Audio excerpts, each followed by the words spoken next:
English translation, 10th contact, Wednesday, 26th of March, 1975, 15:20 ICHARS.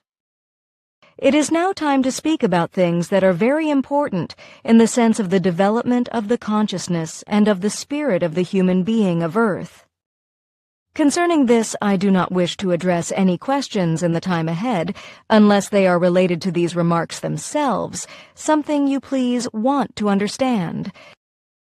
The human being is bearer of a spirit that does not die, and that, even in deepest sleep of the human being, never sleeps, that records all thoughts and impulsations, that tells the human being whether his or her thoughts are right or wrong, if he or she has learned to pay attention to it.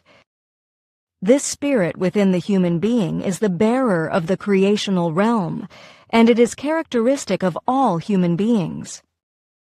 It is incomprehensible that the human being speaks of a heaven and of a kingdom of heaven in him or herself, and does not simply content with just saying, creation, truth, knowledge, essence of wisdom, spirit, consciousness, and existence.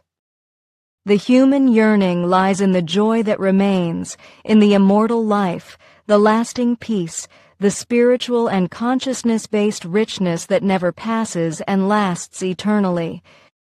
Firmaments and earth will pass away, but truth, knowledge, essence of wisdom, and spirit will never be variable or pass away. The spirit and the consciousness keep a lookout for the absolutely fully developed, for harmony, for peace, cognition and recognition, for knowledge, essence of wisdom, truth and beauty, for love and for the true being, which are altogether of absolute duration. They all together result in that which forms the spiritual kingdom. They are all present in the creational. They all are there in the existence, as genius of all ingenuity, as melody of all melodies, as ability of all abilities, as highest creational principle, as miracle above all miracles. In the dream, the human being is able to create worlds of miracles, just as the creation consciously creates the worlds. For the human being, this ability grows out of his or her consciousness, which in the existence is present in him or her, in the same way as all miracles are present in him or her. He or she himself or herself is the kingdom of heaven, the kingdom of the creational. That is why the ancient philosophers of the earth spoke of the human being as the microcosm in the macrocosm, because everything that is contained in the universe is also present in the human being. The dimensions of the inner within the human being are endless. The image of the creation, the spirit in him or her, the existence that is dimensionless, it includes all dimensions in it and transcends, at the same time, all dimensions. The spirit is the miracle of all miracles, from which all power arises. But a miracle means use of the power of the spirit in fulfillment. The human being, however, takes a miracle as a basis for something for which he or she lacks all possibilities of a logical explanation. If a human being is happy, then his or her happiness comes from within, because happiness is a self-created state, but happiness is never a location. Joy comes from the inner of the human being, created from spiritual and consciousness-based equalizedness. Hence everything comes from within. The things in human beings that seem to form the cause of happiness are only the external occasion for the happiness in the human being to express itself if he or she has been consciously working towards it.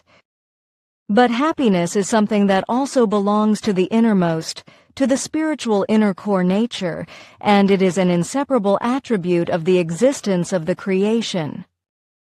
Unending happiness and unending power are contained in this existence. The human being may be externally old, but this is only a transitional matter. 50 years ago, he or she was not old yet, and will also no longer be old in 50 years when his or her body is dead, because only it can become old and frail. The spirit, however, remains eternally young and is never subject to signs of aging. The age is something like the youth or the childhood, like worries, grief, or problems, something that passes, in the same way as all external conditions and experiences of the world pass. What is lasting is the existence of the spirit, the truth, the knowledge, the essence of wisdom, the reality. It is necessary to recognize them and to build them up, because only they make the human being free. If the human being recognizes the existence of his or her spirit, then the old age can no longer inflict anything on him or her. No worries, no grief, no problem, no changes, and no vicissitudes of the life and the surroundings, the environment and the world will still be able to cast him into sorrow. Essence of wisdom is an kind, immense might. Essence of wisdom is light. And wherever light lights up, darkness and unknowledgeness disappear. Unknowledgeness, however, is the real darkness, and this one is overcome by the light of the wisdom.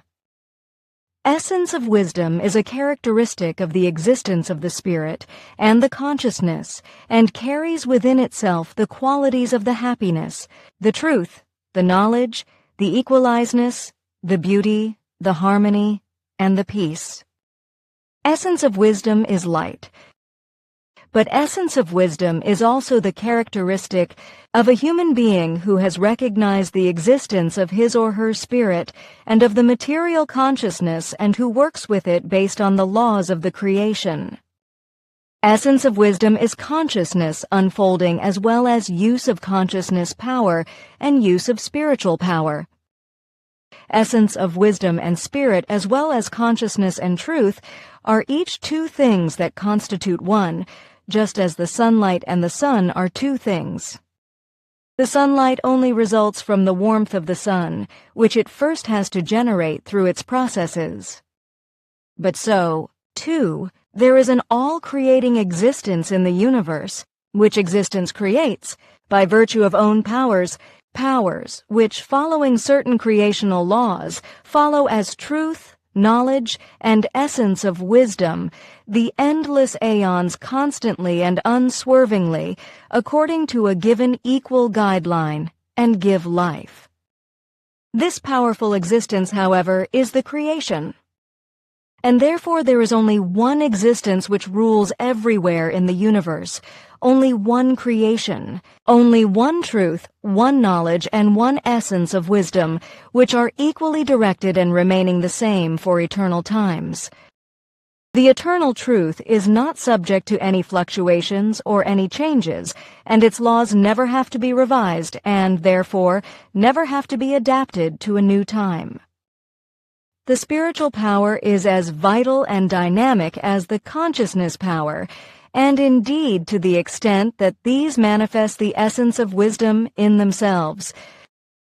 It is a sign of human weakness when religions and sects and their irrational teachings are portrayed as instruments of the creational, and the essence of wisdom thereby becomes unreal. The human being is then looking elsewhere for power, freedom, joy, and light, just not where they really are. Essence of wisdom is a distinctive attribute of the creation, which dwells as a part of the creation, as spirit in the human being. Therefore, the human being should multiply his or her knowing essence of wisdom through his or her consciousness, and accordingly she or he will recognize the creation. She or he should multiply his or her search for truth, and accordingly she or he will know about the power of the essence of wisdom. Cognition of the truth brings liberation from all restrictions. It brings boundless knowledge and essence of wisdom. Essence of wisdom is a powerful means to recognize the laws of the creation. A human being who is filled with love is also rich in essence of wisdom, and a human being who is rich in essence of wisdom is also full of love. Yet the human being of earth deceives him or herself because she or he does not know the love. She or he interprets greedy feelings for possession and other impulsations as love, while real love, however, remains strange and ununderstood to him or her. A human being is no real human being until she or he has recognized and created the truth, the knowledge and the essence of wisdom, even if she or he does not use the word creation, since essence of wisdom is also love in best form. Thus, she or he always finds that enlightenment and recognition are knowledge and also essence of wisdom and love, and where there is love, there is also essence of wisdom. Love and essence of wisdom belong together because the creation and the laws of creation are love and essence of wisdom at the same time. Where there is essence of wisdom and knowledge, there is love and cognition, and where there is cognition and love, there is the creation. Growth in the love and essence of wisdom teach the human being to recognize the creation. But first, the human being will learn the truth and will therethrough attain freedom and peace, a peace that is immortal, a power without end. Essence of wisdom and love are the two animating wings of the creational inner nature and character. With wisdom and love, the human being is master for all creation. Essence of wisdom and love increase his or her dedication to the fulfillment of the given creational natural laws, because spirit and creation are one. The human being of earth speaks of love, which she or he does not know. She or he believes to know that his or her impulsations would be love, and therethrough deceives himself or herself. Love cannot be put into words because it is, just like the happiness, a state and not a location. True love is immortal, and nothing can ever transform it into anything else. The path of the consciousness power and the spiritual power goes beyond the cognition of the truth, the knowledge, the essence of wisdom, and the love. Sense and task of the spiritual teaching, therefore, are to spread truth, knowledge, essence of wisdom, and love. If the teaching fails to do so due to misuse or false interpretation, then it is no longer a help, but instead becomes an evil cult that enslaves the material consciousness through irrational teachings and creates unknowledgeness, as is the case with the irrational teachings of the sects and religions. But if it exercises the function of the consciousness widening and the spiritual knowledge widening, then it is a mightful instrument of the creational regulation.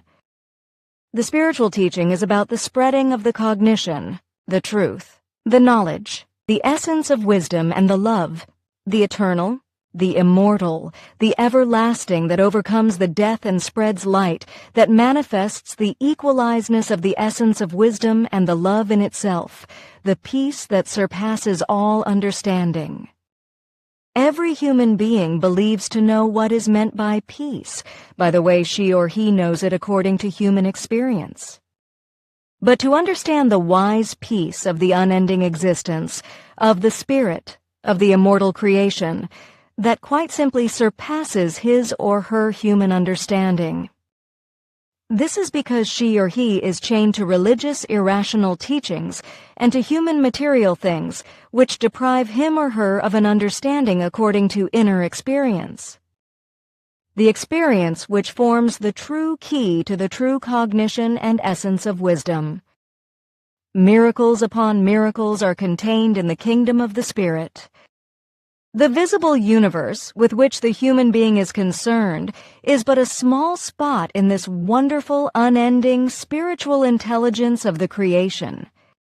Universes like this one are contained in countless thousand millions in the unending spiritual intelligence of the creation.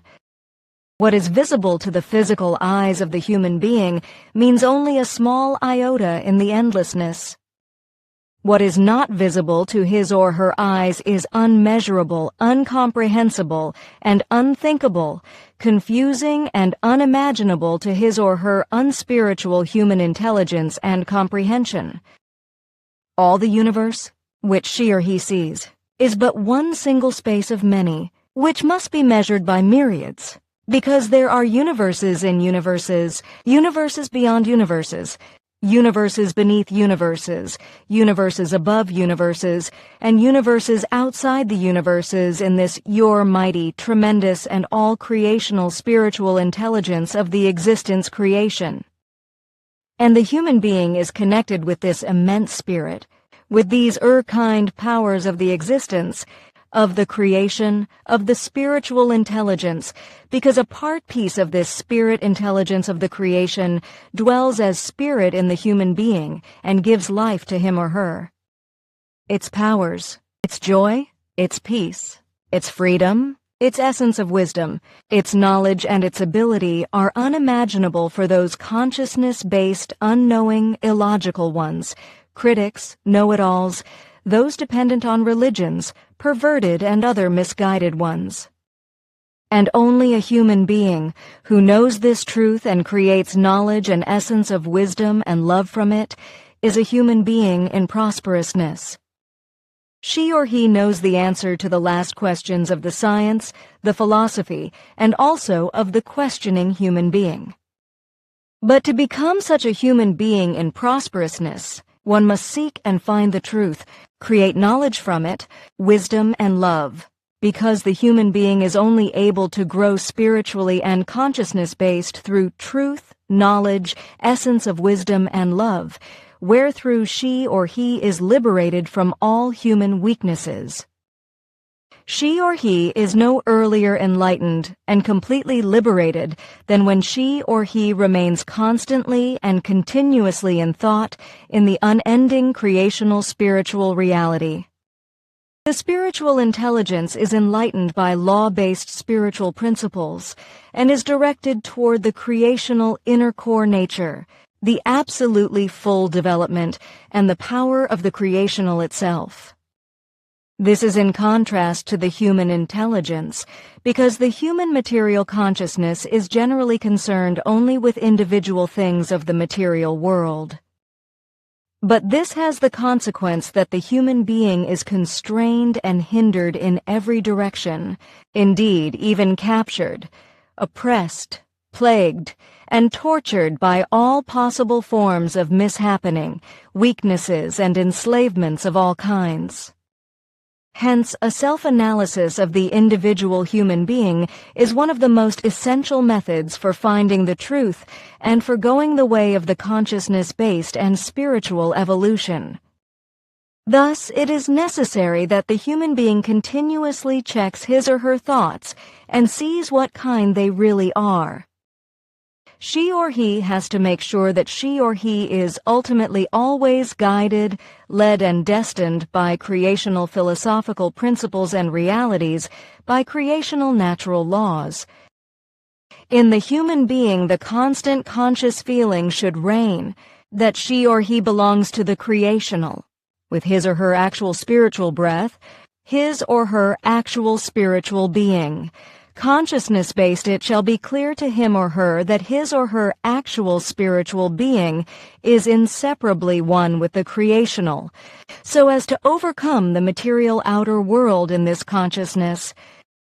This creational philosophical truth and cognition should always, first and foremost, control the human thinking, feeling, and acting. Because only the one who is one with the Spirit can in the long run recognize and also do good, because she or he has the capabilities of the creation in him or herself. Nothing negative in the unending universe can affect and enslave him or her anymore. Besides this creational philosophical consciousness, there is still the practical, dynamic, creational one. That is, the mystical consciousness, which consists of the perception of the one reality in all things. May the human being therefore be a practical philosopher and mystic, and perceive the reality in the changeable passing forms. After all, what is a human being? She or he is only a figure and a name. If one takes away the name and the figure, what is still left of him or her? There remains the fundamental essence, the existence, the spirit, and the overall consciousness block. That human being who overlooks this is pushed away and around by the slightest breeze of the wind, instable, without hope of rescue, and always striving to still find a firm hold somewhere, which, however, will never offer itself to him or her unless she or he seeks and finds the fundamental truth. Thousands of millions of human beings of Earth or other worlds look up to the stars of the firmament without any results or cognitions. However, those knowledgeable about stars, by looking up to the firmament, discover new worlds and write books about it. But what they see and recognize, others are not able to see and recognize, even if they can look up. Despite their seeing eyes, they are blind. The situation is similar with the ordinary and simply consciousness-based, simple-minded. With the consciousness-based, unconscious human being, the human being who truthfully lives in accordance with the spiritual laws of the creation, sees and recognizes the creational all around in every life form, in everything, in every thought and action, in every human being, in all the activity of the nature, and also in all imaginable circumstances and occurrences. The ordinary human being, however, who is consciousness-based, simple-minded, and impaired by religions or other unreal teachings, is neither able to see nor to hear, nor to recognize even just one iota of the truth. His life is unconscious, but all the more pressed into human material paths. As a result, she or he is blind, deaf, and unknowing. The human being who follows the laws of the creation becomes the most prosperous and fearless creature.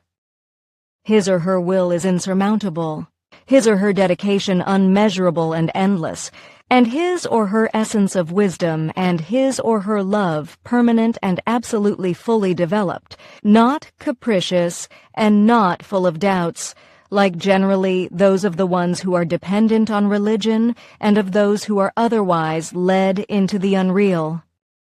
His or her sense resembles the vast, endless ocean and does not allow to be taken out of his or her stillness. She or he does not tremble out of anxiety. May she or he therefore unfold his or her spiritual sense, which is no longer reached by any perverted negative power. The sense which no longer grants shelter to any negatively perverted thought and also pushes away all positively perverted thoughts and actions. Only an equalized sense which is rooted in the creational service, in the creational essence of wisdom, its knowledge, its love and joy, which are more real than all the material walls all around and the human environment, is valueful and serving the development of consciousness and spirit. May the human being consciousness-based be always great and constructive. The spirit, the source of all unending creational upbuilding, is itself the innermost inner core nature of the human being. The human outer nature, however, is full of limitations, because it is not the inner core nature itself, but only its shell, its material body, a limitation, a matter leading into delusion, the source of hardship and pain, limited in cognition and will, in readiness to make sacrifices, in freedom, love, and happiness. If the human being views his or her fellow human beings only externally, materially, then she or he sees nothing but the form and shape, the material of this particular human being. If, however, she or he sees the fellow human being with the consciousness-based and spiritual eyes of the cognition, and knows that this all-witnessing consciousness in him or her is also present in all others, even if it is unrecognized by them, then the way in which she or he sees his or her fellow human being changes fundamentally.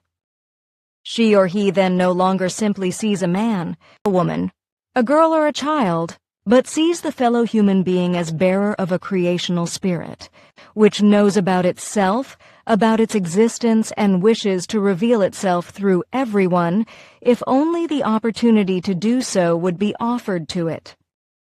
The one who knows the truth sees the fellow human being based on this knowledge and cognition, because she or he sees the creational in him or her. At the very least, she or he now already knows more than she or he knew before she or he recognized the truth. This proves that the unknowledgeness is nothing unalterable for all times. The human being is able to free him or herself from all unknowledge if he or she is willing to accept the truth. The human being can free him or herself from everything. Everything can be taken away from him or her, except not the creational consciousness, the spirit, the existence in his or her innermost, this pure spiritual creational realm in him or her. She or he can be robbed of all his or her goods and possessions and be driven out of his or her home, but no one is able to drive him or her out of his or her spiritual realm in his or her innermost. So the human being should constantly be conscious of this creational, without which she or he would be unable to do any breath, to conceive any conscious thought, without which she or he would neither be able to recognize, see, hear, nor experience. That is why the great wise ones of all time say, the creational spirit is closer to the human being than the own breath. The human being is unable to escape this highest consciousness, since sooner or later she or he will fall into this creational reality, because it is the life of his or her life, the spirit of his or her spirit, the consciousness of his or her consciousness, the light of his or her light, the central thinking power of all life, the existence which is well above all human thinking, which, compared with all power of the human material intellectual thinking, sinks into absolute insignificance. It, the spirit, is able to live without the light of the physical eyes, just as it is able to live without hearing, arms, legs, and even without the outer intellect of the outer material consciousness. However, there is always still something present that enables it to continue living, namely its own creational power. This self-consciousness, this all-observing and all-registering spiritual consciousness in the human being, which looks at and considers his or her thoughts and impulsations, and is behind all his or her thinking, which tells him or her whether she or he is knowing or unknowing, that is the creational, the spiritual consciousness. To ponder again and again that the Spirit is almighty, ever-present, all-knowing, and beyond that, unending happiness, unending beauty, unending value, the value of all things altogether, lets the word creation become the absolute significance for the human being and brings forth evolution-based developmental changes in him or her. As often as the words spirit and creation are impressed upon him or her, psychological changes of the greatest material consciousness-based significance take place in him or her. His or her feelings and all his or her senses change. The clearer his consciousness-based intelligence becomes through this, the more, as a result, his or her personality gains in power, and the more prosperous his or her life becomes by this. A wise one full of consciousness sees what will happen in the most distant future, perhaps not until thousands of millions of years later, and she or he has the entire past of the life forms and the humanity in front of his or her eyes. Greatest knowledge is thus added to him or her. But how is that feasible? Such a human being provides the necessary prerequisites for this in his or her inner being, in the spirit. Just as light can be perceived through the closed eyelids, there is admittedly in every human being creational presence, however the entire spiritual realm only visible for those who are also actually able to look inwards through their inner eye. It can only be useful to those who provide all the necessary prerequisites. Each human being carries within him or herself the whole kingdom of the spirit, but it is covered over by the unused material consciousness and struck by unknowledgeness, erroneous assumptions, not absolutely full development, bad things, errors and limitations of all kinds, which must be transformed into the opposite through the recognition and acceptance of the truth. All these bad things must be dissolved and cleared up by the human being consciously developing abilities which are opposite to everything negatively perverted and lead to a neutral equalization. The path of the experience of the spirit is accelerated through the unfolding of the consciousness and the conscious searching as well as the gathering of knowledge of the truth, and this unfolding leads to the true and all-embracing cosmic-wide essence of wisdom and love, due to the cognition that the creation is present in everything. The human being is one with everything in the creation, in the truth, essence of wisdom and love, in the kingdom of the spirit. That truth and essence of wisdom, that the human being is separated from each other by space and time and the body, something which, however, is overcome through the inner experience. Essence of wisdom and love united, knowledge and truth united, the essence of wisdom and love of the consciousness and the spirit lead through experience to the oneness and to the creation as such, to the universal joy, might, and relatively absolute full development. Since the human being does not know the creational and is misled by irrational teachings, in particular by sects and religions enslaving the consciousness, she or he makes a great many mistakes, searches for the true treasures in the wrong place, and thereby violates all nature-based and creational regulation and all rules of the laws. No matter how precisely she or he may observe the human laws of the human society, she or he will nevertheless constantly violate all laws and rules and the regulation of the creational in the universe and allow him or herself to be caught in human material hardships, sorrows and problems, in horrors, irrational teachings, misguidances, and inabilities, in unfortune, spiritual and consciousness-based unknowledge, and consciousness-based enslavements and limitations. The very thing that is most valuable of all is made unattainable by unreal sects, religions, and human unknowledgeness. This unknowledgeness and the religions and sects which lead into delusion, as well as other irrational teachings, mantle from the human being that which is the source of all valuable things, the life of his or her life and the light of all intelligence, the spirit and the creation. The human being is to accept the entire realm of everyday life and his or her experiences as creational. She or he is to see him or herself everywhere in the space and in the times and in all things. She or he, him or herself, is to be everything and is to awaken the creational in everything and bring it in this way into recognition and experience. Because the creation is in all and everything is animated by its spirit, where through everything is one in all. The only question is, how should the human being identify with everything if she or he does not know the path of the spirit? Generally, she or he tends to identify with his or her body.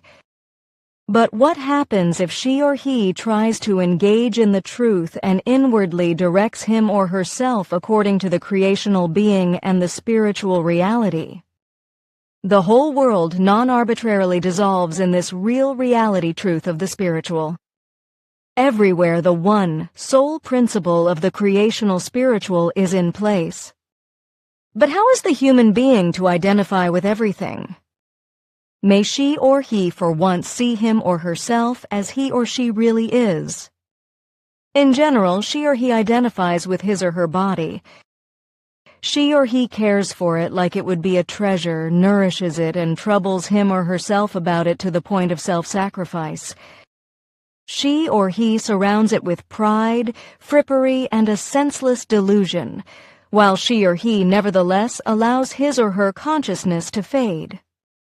However, because of a little pain, she or he already becomes angry, grouchy, and unpleasant towards others, or she or he even starts to complain and to cry, has self-pity, or robs him or herself of his or her life. She or he surrounds his or her body with an indefinable glory and with vanity, anxiety, worries, pride, and problems. Always everything revolves only around his or her body. She or he often even extends his or her body identity to his or her material possessions, or she or he gets upset when a fellow human being touches him or her unwantedly. But what, on the other hand, will a human being with recognized consciousness-based and spiritual truth do? She or he will identify with all things and all life forms of the world and the universes. A human being full of creational spiritual essence of wisdom, full of knowledge, truth, love, and cognition, who knows that everything comes out of, and will for eternal times come out of the truth. Hence, she or he identifies with everything and everyone. In his or her consciousness-based being, he or she will at the innermost level always be one with everything and everyone. At the innermost level, she or he will identify with his or her spiritual consciousness and with everything in the universe, just as the other, who thinks materially, identifies with his or her body, with his or her money, with his or her goods and chattels, with his or her irrational speeches and irrational teachings, and with the sound of his or her voice. But once the human being has identified with everything in the universe, then no hatred and no greed can dwell in him or her any more, since he or she no longer makes any selfish distinctions. Because she or he has become one with the inner core nature of everything. Others may claim something as their exclusive property, but the one who thinks in relation to the spiritual identifies it with the truth therein, and therefore has everything internally as his or her own. All fear has given way from him or her by him or her identifying with the truth. This truth of the creation and of the spirit, with which she or he is one, even directs the hand of the enemy, which wants to rise up against him or her, so that it falls back on the enemy, him or herself. The one who is thinking in relation to the spiritual is safe and protected, and the entire nature is friendly-minded towards him or her. In fact, even his or her enemies must eventually serve him or her. With their attacks, they cause the powers of the consciousness-based rationality to unfold in him or her to even greater power and might, and overcome everything evil, villainous, and perverted. The enemies ultimately only contribute to the growth of the one who thinks consciously and creationally, and to the recognition of the truth.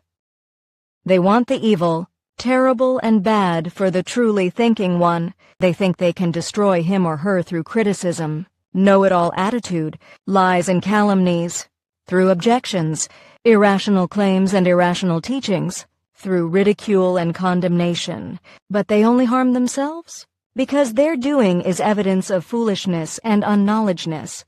And from this, the one thinking creationally learns even more, and becomes still greater and mightier in the spirit and in the consciousness. Are such truths, perhaps, manipulative suggestions? It would be a delusion to maintain that, because it is completely wrong. These are absolute truths. Generally, the lives of those who think wrongly, who are confusingly led and who are dependent on religions, are full of evil suggestions, full of imaginary concepts, irrational teachings, and delusional assumptions. The only possibility and the only means of remedying these injuries are to fundamentally recognize and to follow the truths that deactivate all human brain delusions, and to allow the highest creational spiritual and, of course, the material consciousness-based powers to prevail.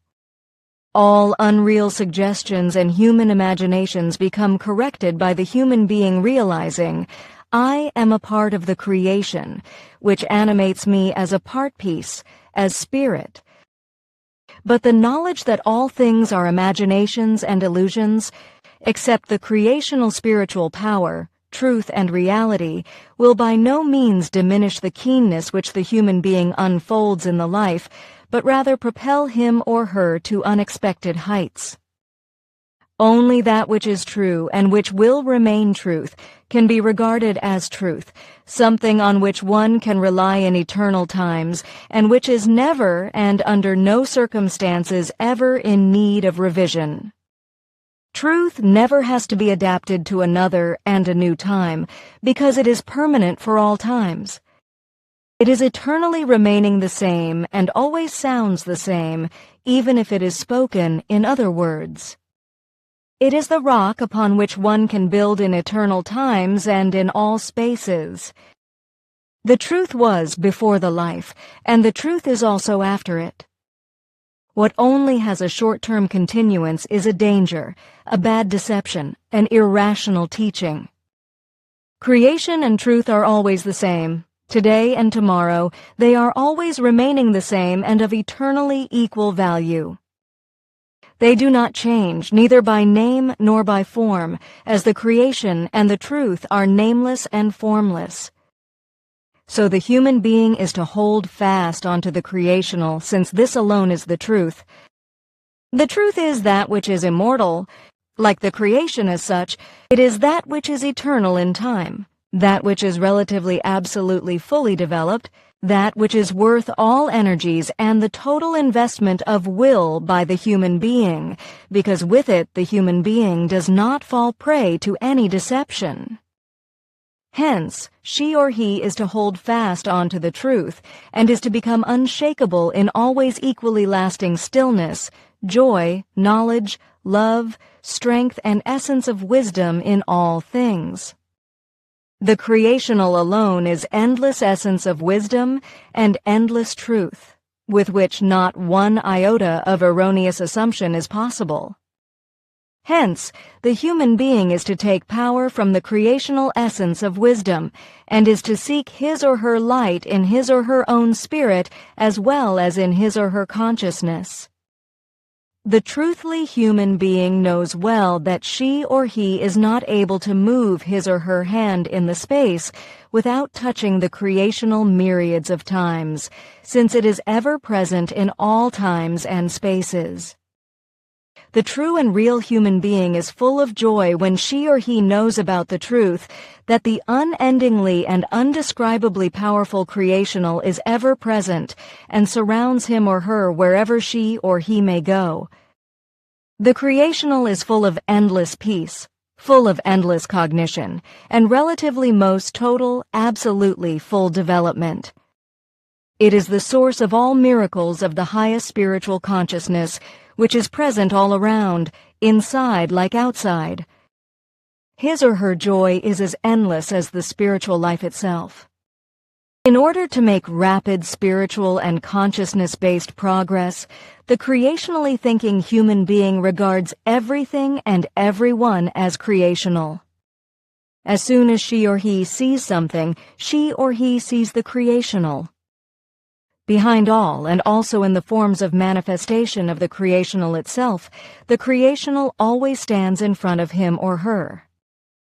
That is why the creation-thinking human being does not walk this way and that way in order to achieve the highest level of experience, but rather finds always the best place to gather recognition and experience right where she or he happens to be. His or her spirit that is to be developed, and his or her consciousness are in him or her and not in any other place. Through his or her own thinking and acting, she or he must form spirit and consciousness. From this cognition, his or her attitude becomes a dignified place, and also all things with him or her become dignified, also the ground under his or her feet. The creation-thinking human being does not consider the future to be the time to experience the creation and his or her spirit dwelling in him or her, but rather the immediate present, wherethrough however she or he lives in the eyes of the normal human being, who is poor in consciousness, already in the most distant future, often completely misunderstood. For the true creation-thinking human being, the time is not someday, but always in the immediate present. For him or her, it is not necessary to see physically to see the truth. She or he begins to search in him or herself, and the truth becomes ever more real to him or her, because for his or her material consciousness, his or her spirit is after all the all-seeing presence. No word that is spoken anywhere remains unheard by him or her. To make faster progress, the human being living based on this direction acoustically extracts the sound of the truth from every sound she or he hears, so that every sound enters his or her material consciousness and fixes itself. Likewise, everything reminds him or her of the creational and the immediate truth. Every circumstance is a creational circumstance, each opportunity a creational opportunity. The creation-conscious human being lives and works in such cognition, and thereby she or he advances innerly. The great, the spiritual, is for him or her present in his or her innermost, because in the cognition of the truth the unending dwells in the finite. And in every human being the unending has its seat, something that, however, only very few are able to recognize. Because awakening the unending requires rational logic and a state of being free of unreal teachings. But awakening the unending and letting it become effective is the culmination point of the life, the relatively highest possible consciousness-based and spiritual relative absolute fulfillment.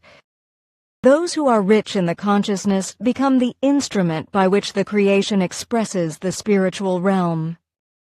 It is this excellence of the creation that causes the firmament to arise. The ones who are rich in the consciousness are free of all boundaries of a restriction and of the material selfish ego consciousness, and therefore in constant contact with the creation as such. With the human beings, the difficulty of the material principle still prevails. However, in not too distant a time, the earthly science will discover the principle of the creational in the material. This is because the creation is included in everything created, in everything that unfolds and further develops itself. Only the unlimited spirit and the creation as such signify true freedom, true relatively highest possible absolutely full development, true cognition, might, love, knowledge, truth, and essence of wisdom. They are all, in their realistic absoluteness, the creational as such. Therefore, to attain anything truly veritable in the life, the human being must hold on to the spiritual, the unlimited, and the unlimitable. Everything that is limited and limitable produces unreal things and problems. However attractive it may seem, it will nevertheless one day become the source of problems and unrealities. The finite things of all forms are unnatural to the innermost nature, to the spirit, and are still strange to the human being, and so she or he also cannot recognize them as truth, and cannot love them without inflicting the heaviest suffering on him or herself. The finite things are always and at all times afflicted with some deficiencies, because everything that is finite brings with it problems and difficulties. If the human being loves or possesses something finite, it has at least the deficiency that it is transient with absolute certainty. She or he might love it however much according to the human sense of love, but when its time has come, it passes, and she or he mourns over the loss of it. The limited, however, still has weaknesses in other respects. Even if it does not perish immediately, it is at least subject to the change. When it is filled with human love for a blink of an eye, it may be displaced by or filled with human hatred for the next blink of an eye. Whether it is a thing, which changes or perishes, or a human being, who changes his or her attitude towards his or her next one negatively, the result is always sorrow and suffering, while the unlimitable never changes and does not fall victim to alterations, because it is of unlimitable faithfulness and absolute permanence of value. When essence of wisdom and truth dawn in the human being, and his or her consciousness-based, as well as spiritual knowledge increases, When universal love leads him or her and his or her life becomes prosperousness for him or her and others, then the cognition of the truth has matured in him or her. Then she or he will become conscious of the part of the creation in him or her, of the spirit, of the spiritual realm. The creation is present in spiritual love and essence of wisdom. Whoever strives for spiritual light and spiritual love will have the gate to the creation to open to him or her. If the human being loves the truth, then she or he loves that which is relatively absolutely fully developed and wonderful and manifests the spiritual realm in itself, because it is also the way to the realm of the essence of wisdom. May the human being become conscious of the creational presence and let the spiritual intelligence shine forth from everything. She or he is to recognize that even in the wide, unending and open space, the eyes of the creational are directed towards him or her, and that the creation is the true intelligence, and sees him or her with the eyes that retain everything, and are endowed with senses that are able to give an answer to everything. She or he shall therefore consciously live spiritually under the eyes of the creational, live with the consciousness of the spiritual, which is infinite power, of which she or he must always be conscious. In that case, she or he can never be powerless. That is just wonderful, Simya-se, and I feel really happy after your explanations. That is because you thereby have a confirmation of your own way of thinking and of your spiritual and consciousness-based knowledge. Because you have known the teaching of the truth already for a long time, it is just that no one has been able to confirm it to you, because the truth has become very rare due to the irrational teachings of the religions, sects, and other irrational teachings on the earth. But do I really need to tell you that? Unfortunately, you are right, because the truth is frowned upon. Do not be self-tormenting because of that, because the consciousness-based evolution of the Earth human is progressing unstoppably. But you shall help with this and spread the truth, as you are the prophet of the new time. How would I be able to, and how dare I? That is a bit too much of a good thing.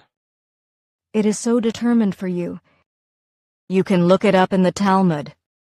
Do not pretend to be so unknowing. That should be me? That's crazy, though. Nothing can escape its determination. You know that better than me. I have to digest this first, and I don't know if I can handle it. That you will, because I already said that it is determined for you. I will ponder it. But if you allow me, I still have a question that I have been concerned with for some time.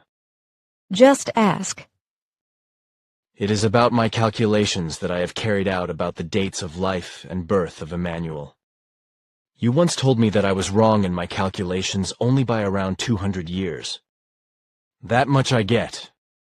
The problem, however, is that I have probably miscalculated the birthday of Emmanuel. Your 200 years of miscalculations only relate to some things of the history before the time of Emmanuel, but not to dates of Emmanuel himself, which you have calculated correctly despite some mistakes. Completely intuitively, you have put together the right dates, even though you have not taken into account certain calendrical facts, wherethrough shifts have occurred. However, as a result of your extreme mode of thinking, you have come across things through which you have recognized the overall picture of the truth.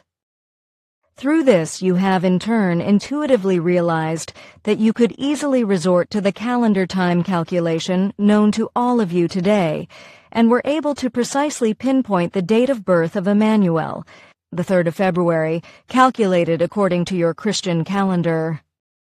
An Earth year always has exactly the same number of days, so there are no shifts. Thus, a particular date remains as long the same as the time division in question has validity. But now, I also have a question for you. The photo negatives and the first film footage you took of our beam ships would be very important to us. Although they are your property, if you could leave them to us, it would be very useful for us. If you need them, I will gladly give them to you, because if necessary, I can have more copies made from the photos themselves. But can you explain to me why the negatives in the film are so important for you? They are not only important for me, but for us, that is, for our scientists. In the photos that you handed over to me, we have noticed some things that were previously unknown to us, but which are visible in the pictures. In particular, it concerns the guide beam of the antenna, which attracts energies. Please tell me more about it, because such things interest me. I am only allowed to do that if it is meant for you alone, because it is about secrets that you must not disclose. But I am allowed to openly explain to you that this is about a completely novel phenomenon in connection with the change of the earthly atmosphere, which makes previously invisible energies suddenly visible. That explanation is enough for me, thanks. You are able to astonish me again and again. It touches me every time very strangely when you suddenly cut yourself off from your interests so as not to get me in difficulties. This is a completely strange phenomenon to me, which I have not yet been able to detect in any life form. But every life has certain individual characteristics. Of course, but this one is completely foreign to me, but I also feel that it is connected with a great selflessness that banishes all egoism. Do not make me better than I am, because even I am egoistic. Do not deny yourself, because I know you very well in these things. I know that your egoism is only a play to deceive others, because otherwise you would be exploited. Please, Simya-se, let us not always talk about me. Of course, it is uncomfortable for you, I know, but from time to time one has to discuss such things as well. But let us leave that for today, because it is again time for me to go. At our next meeting, I will continue in the teaching of the spiritual knowledge, as it is the most important main task of our contacts.